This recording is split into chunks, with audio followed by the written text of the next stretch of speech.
Jolan van tha o korpinang sengkan kele a Jordan sang man chelo thega phan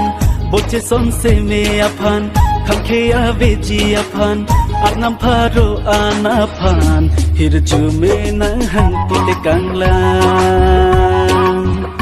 o boche son se me aphan thamkhe a veji aphan arnam pharo ana phan hirju me nang hang tile kanglang arake aveloti po bara ahor lang ke do junjite nang wan pipo dumile bang non ke po rupa bang ipe nang jo nang thek dun lo ka potlo leke jo ja kong te po oh dumile bang non ke po rupa bang ipe nang jo nang thek dun lo ka potlo cho ra công ty po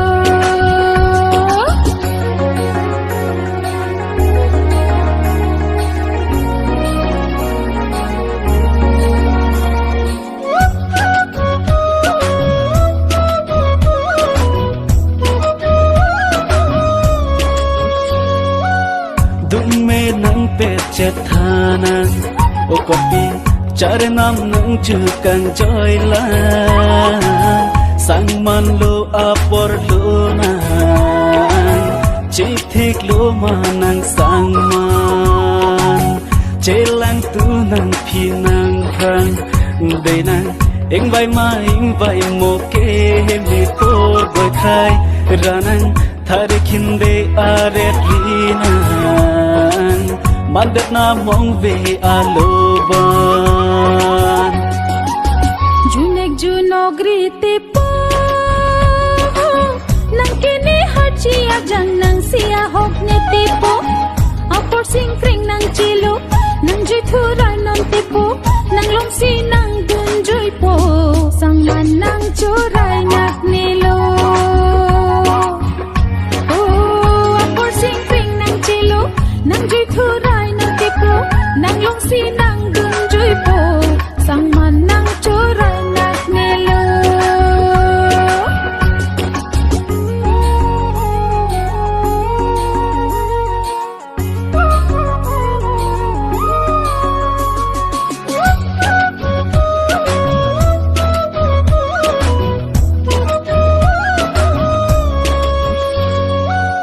Riro atum ritsido utipo dumili nang lo serak no jing tum char I ong tipo chung phiri athaya velo kangri kang krang pen nang lori de tipo jing ki che thani tum che ton telipo son thoda por ke wang velo nang lo serak no nang le et lo nang dung nang rai si do lu chi sik le nang chi sik non lo pong har chi ave ako ne nang pha nang pon de po am ki tum cheren long po kai ki nang ching hom op long po lo pong har chi ave ako ne nang pha nang pon de po am ki tum cheren long po o ka pi nang pe ne de na na na na o tipo I love you o ka pi ni ing om ar u tha